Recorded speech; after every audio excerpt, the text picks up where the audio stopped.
Three, two, one.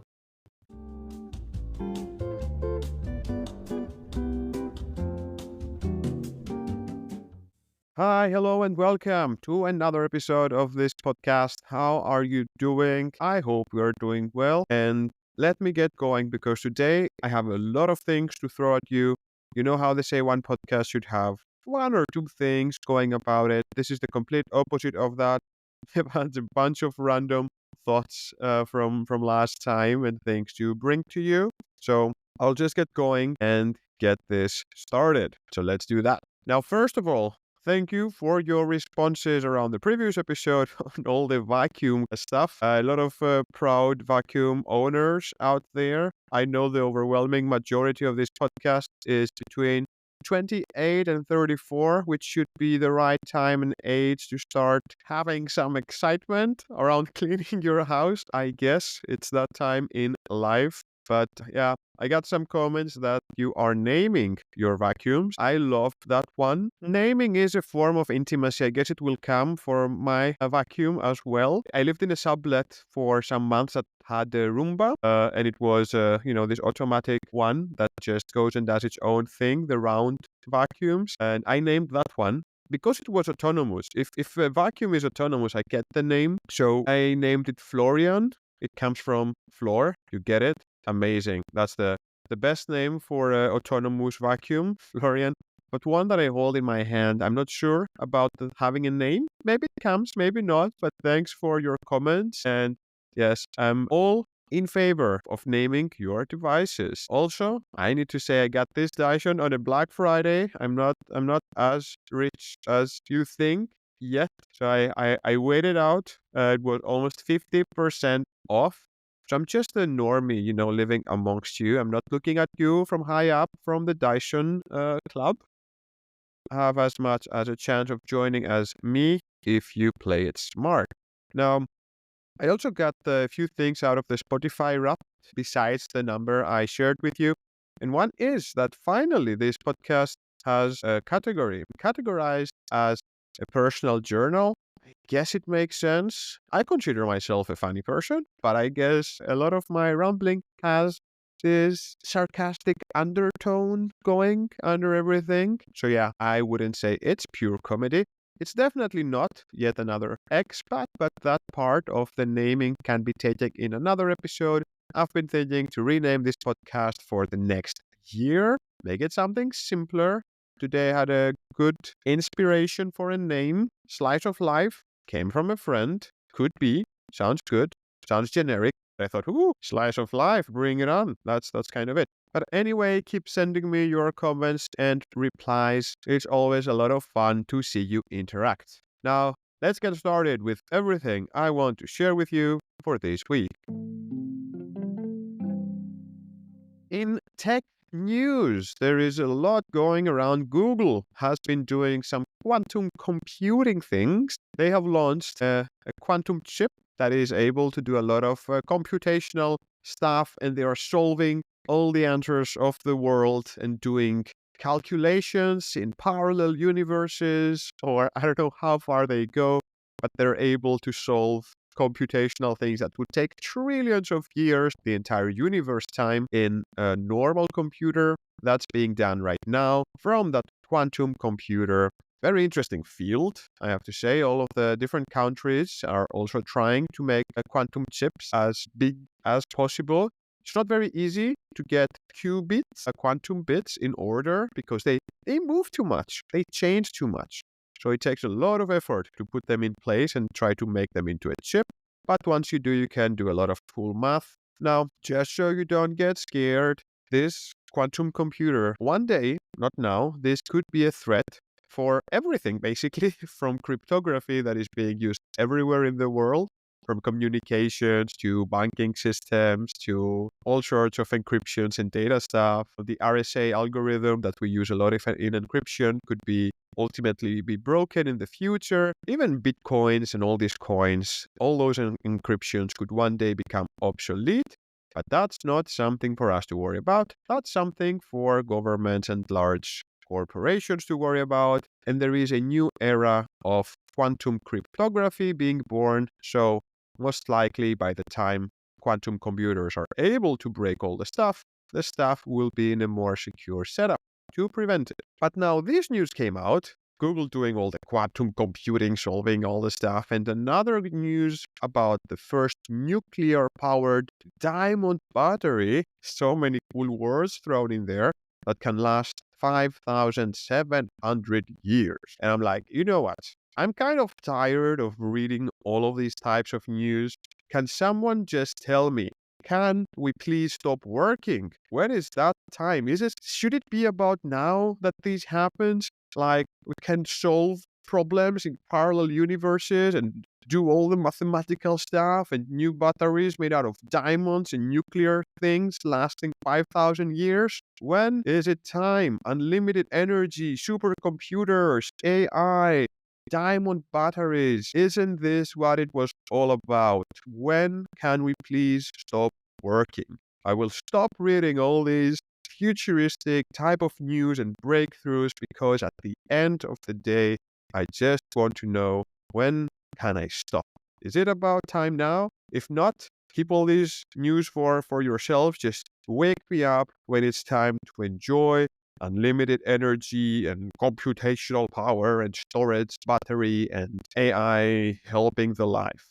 When it's time for me to do less instead of more, please come knock at my door. Otherwise, keep all these calculations in parallel universes where they belong, or calculate me in a parallel universe where I don't have to work and do things all the time. But life can be hard for some, but not for everyone. In news coming from last week around Greece and the US, I guess, there is a new ambassador appointed in Greece, a new US ambassador, and her name is Kimberly Guilfoyle. Trump picked her and put her as an ambassador for Greece. Now, who is Kimberly Guilfoyle? Well, turns out that she, is kind of his son's fiancée, and no problem with that. In Greece, there is a lot of familiocracy. We do these things here as well. Everyone needs to find their place. Family is very important. But who is she to become the ambassador in Greece? Well, she's an ex-Victoria's Secret model. Lots of qualifications down there. She has done a lot of work. She was a prosecutor at some point and helping a prosecutor do prosecuting things. So she has done some of that. And then she became a presenter in Fox News because apparently it feels like everyone Trump appoints is just cast for Fox News, which was his favorite network. It looks like everyone is, getting rewarded for the work that they did. Not a very uncommon thing to see media and politics going hand in hand and cashing out on having each other's backs. But yes, Kimberly is now the ambassador in Greece. She has done a lot of work also on her face. No judgment, just facts. And yeah, I don't know. People obsessed with looks cannot be trusted. But the whole thing here is that she got appointed when she broke up with Trump's son. So the headlines started going from Trump picks her as the ambassador for Greece into amid rumors of breakup, Kimberly is appointed. Donald Trump Jr. is already being seen with another model in Florida who is his new something. So even though he is engaged and he has this fiancée, it looks like this engagement is not really working. And what best way to get out of an engagement in getting a full paid vacation in Greece and getting the ambassador's residence? So I was curious to see, what does the ambassador in Greece, where do they stay? What do they do? And let me tell you, the US has a hidden villa in the city center in the most posh area. I've driven around that place so many times and I had no idea what's hiding behind that wall. But there is a residence in Thessaloniki right next to the American embassy that has a big garden. It has a swimming pool. It has a tennis court, which is insane for a densely populated neighborhood like Thessaloniki, this posh, rich, old neighborhood of Athens. But this is where the ambassador's residence is. They throw all sorts of parties in the hidden swimming pool. And yeah, I think Kimberly will have an amazing time. She looks like someone who can throw a party and a gala dinner. I'm not sure on the ambassador side of things, but yeah, it sounds like the Greek media are also saying that she's coming here to find some comfort, some solitude from the breakup she's having with Trump's son. Let me tell you, that's not the worst thing you can get out of a breakup. So yeah, I don't know what my expectations were from the ambassador of US in Greece before, but right now I will follow that Instagram account. I want to see those parties. And yeah, in terms of diplomatic duties, I'm sure Kimberly can keep a secret as a Victoria's Secret model. Okay, sorry for all that, but this is one piece of news in Greece. Welcome, Kimberly. We wish you a nice break from your relationship and an exciting new adventure in your new villa in Greece. In a second piece of news, there is a new metro in Thessaloniki. So if you know, you know, but for those who don't, in Greece, Athens has had metro since 2004. It needed to be ready for the Olympics. That's why things got rushed, even though it took some decades to build. Thessaloniki, the second biggest city of Greece, didn't have the metro completed since the 90s, I think, these 90s, like it's almost 30 years, and they didn't have the Olympics there, so no reason to finish it. You know, it has been a running joke that this town doesn't have a metro. You can say, I'll do that when Thessaloniki gets a metro. A lot of stand-up comedians have made jokes around metro not happening. Athens and Thessaloniki can have a playful beef between things, and the metro would always get thrown in there, but not anymore, because the metro has now opened. It's up and running, kind of. And the few things you need to know there about the parody of Greece is, well, there was a tiny scandal with the logo. You can look the logo up. It costed 30,000 to make in a direct contract that a company won, being the only contestants, because the previous competition got cancelled and none of the companies could get the job. 30,000 for a logo that looks straight out of canvas from a company that has never done any work before and belongs to someone with ties around the government. But that's a tiny thing. A logo is a small thing. They needed a logo. They made a logo. Someone made some money. That's all good. But Metro, first opening day. TV channels are there. One that is very friendly to the government is there doing a live streaming, and they say, we're here, ready to start the Metro. Let's go get a ticket. And what a coincidence. The Minister of Transportation is also here. Hello, hello, handshake. Let's go get a ticket. They go to the first machine, and this is a live connection, right? They try pay with card, not working. They say, okay, maybe we try the next machine. They try paying there. It keeps loading forever. And they say, don't worry, it will be ready when things need to be ready. Now, 2 weeks of the metro working. If you see the ticket office right now, it has 10 to 15 papers taped on the wall saying a bunch of different restrictions like this machine cannot take a card. This machine cannot take any bill besides 5 and 10 euros. This machine can only take 5 cents to 2 euro coins. Please have the exact coins. Please, if you want to do this, do that. Like just the photo of the two ticket machines being almost covered by papers where people have printed restrictions, instructions, why things are not working. Just 2 weeks after is a visual masterpiece. And now we had the first wagon not working. It stopped in the middle of a tunnel. People stayed in, locked, no windows open, some minutes, and then they opened the doors and they had to walk through the tunnel to get to the next station. Yeah, I'm not supposed to talk about all these problems because it feels like I'm disrespecting the great work of the country, but it's a little bit of a snapshot of how a lot of things work in Greece. There is a lot of clapping around cutting a big red ribbon, and then everything after that is someone else's problem.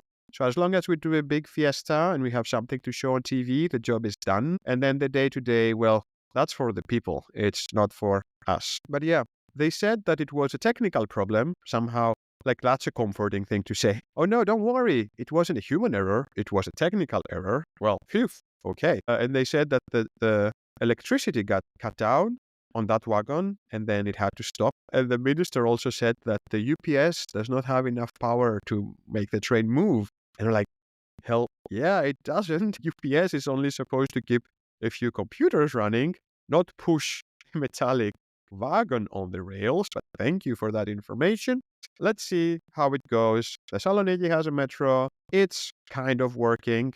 They found a bunch of ancient stuff, and this is why it had to stop multiple times. The archaeologists were fighting with whoever is digging. A lot of things are on display of what they found. Let's hope that not too many troubles happen, but I would hold a small basket, as the Greek expression says. And to finish this off, people that have disabilities and accessibility problems, wheelchair users, wondered how were we supposed to get out of this wagon in the tunnel and make it to the next station, because that was not accessible. So thankfully, no one got stuck in a wheelchair in there, but if they did, I guess they would have to stay in there until the problem is somehow fixed. But this is Greece, new ambassador, new metro, both of them semi-working, let's see, but everyone is having a good time.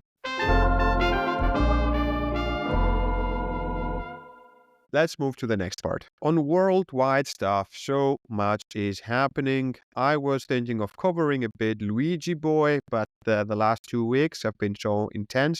It's not easy to bring things that are happening as they're happening because it's always so much information. I don't really want to be doing that in this podcast, but I do it quite a lot. A lot of conspiracy theories around the person who took down the CEO of that health company. I will not go into any detail because I assume you probably know a little bit by now the love for the Unibrow, a person who went vigilante, trying to expose the criminally unfair healthcare system of the US, like we didn't know. But he's seen as a modern Robin Hood and all that. Apparently, that CEO contributed directly in an AI system that was refusing care up to 40% of the claims that were happening, deeming them unnecessary and rejecting a lot of people in need of medical help and of covering necessary medical procedure. I will not go into how right or wrong it is to take matters in your own hands. I will just focus on one small detail. I read and I read and I read and I realized that Luigi guy, he had chronic back pain. And as someone with herniated disc in the past and as someone who has suffered a lot for chronic back pain, I just want to say, don't fuck with the person who has back pain. Investigators believe that his long-standing back pain may have contributed to his frustrations. And listen, I'm not someone to say I get it. I can say it in terms of the pain. Lower back pain is a huge problem for people. Dear listeners, 28 to 34, wait for it. Keep doing your Pilates, your yoga. If you're sitting right now, put your butt in the back. Put your butt to touch the back of the chair. Just do it for 5 minutes. It's a good thing to remember. Don't sit like a slob all the time because one day that body will betray you.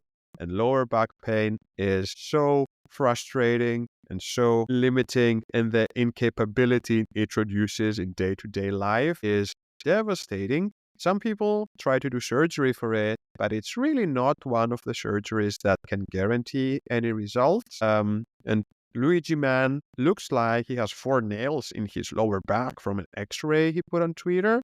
I don't know if it's a real one or not, but he was supposed to go into some lower back surgery.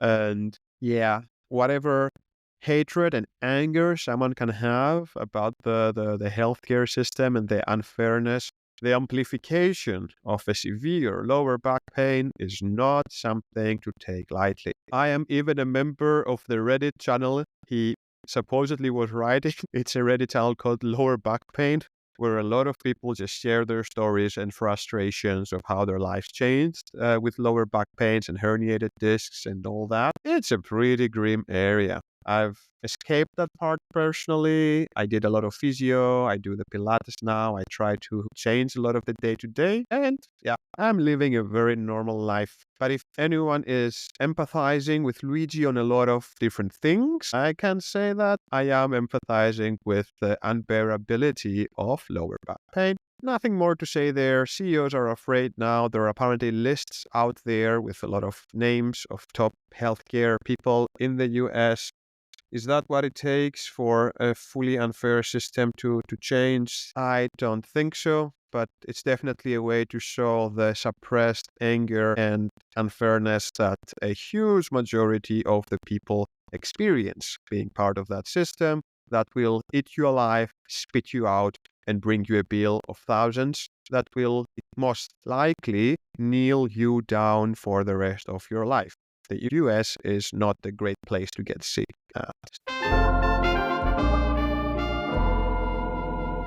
Staying a bit closer to hometown, there's an interesting small thing coming in the German U-Bahn, in the metro. I was so surprised to hear it. I heard it first live and then I saw the article about it.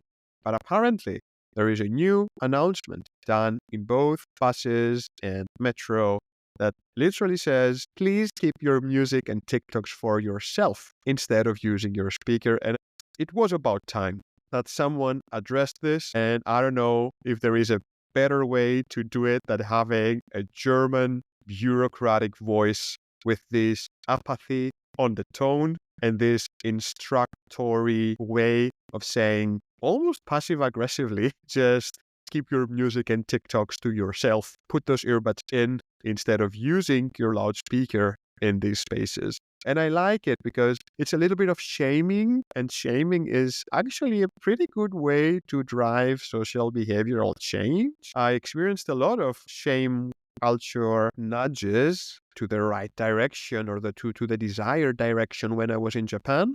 There's a lot of that. There was even an image that had someone being caught in between the doors and said, don't rush in the metro.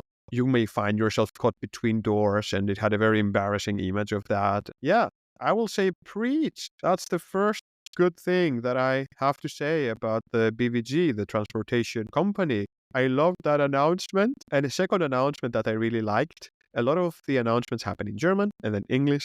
There is one at the end of the metro line where I stay. And basically it says in German that everyone needs to go out now. But in the English translation, it says, end of the line, all change, please. And I love that instruction, all change, please. It's almost like it's your time to transform into something new or for the entire room to go into some LSD trip. It's almost like a command to everything that's there. All change, please. Become a better person, become a chair, become someone else. Whatever type of change, just do it, please. Thank you. And last bit of the whole German U-Bahn stuff, there is a 29 euro ticket, a monthly ticket that was introduced to help in social ways and to reduce the cost of public transportation. And this ticket is a subscription. You pay it every month. It has changed prices a few times. I don't remember all the changes, but it started from maybe 29 and then went to 39 and then went to almost 49 at some point. And there was a big debate around trying to keep that price stable and for the state to subsidize part of that. But the price kept going more and more. The normal monthly card used to be almost 80 euros. So it's all good. But the interesting thing is that the last change that was announced would take the price on 49 or 50 something. And a lot of people canceled the subscriptions because that becomes too much now. You can use a bike, you can take single tickets. And what did they do? They announced now that they will actually drop it down to 29 euro, which is great. However, there is a small asterisk. The ticket will go to 29 euro per month, but only for those who already have an active subscription for the time the subscription runs. And that's the most unfair thing because everyone who could not afford the price changes anymore stopped their subscription a long time now. The price increase was announced months in advance. People canceled their subscriptions, and now they're saying, hey, whoever has an active subscription, we can actually give you back the cheap ticket.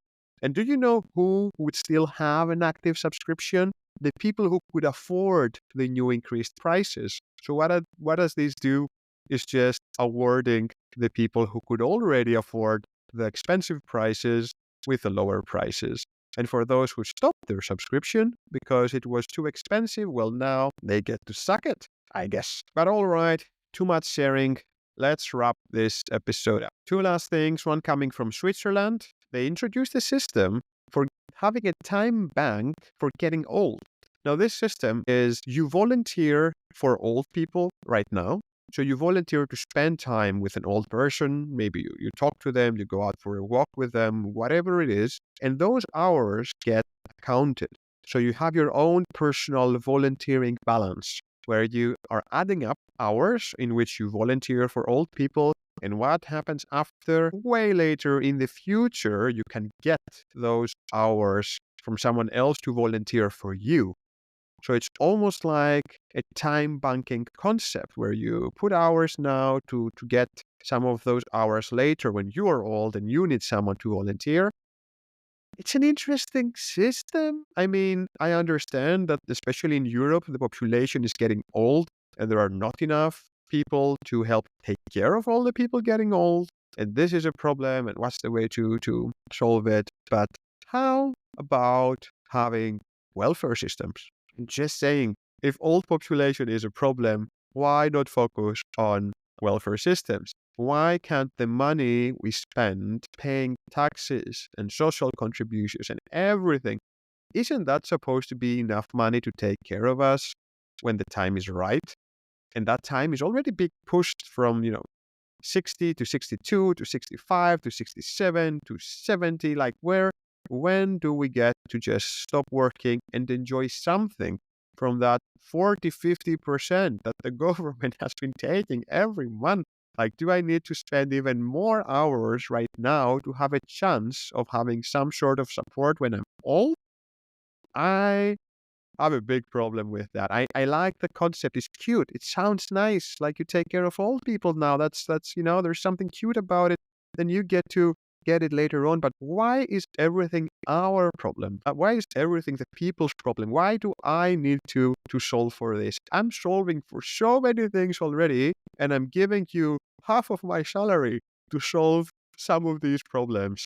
Why can't everyone just do their job as expected? But this is a system that's coming, a time bank for getting old. I can't wait to tell my grandma, sorry, grandma, I can't spend time with you because that will not be given back to me in the future. I will go spend time with the random grandma so I can get my social points for the future.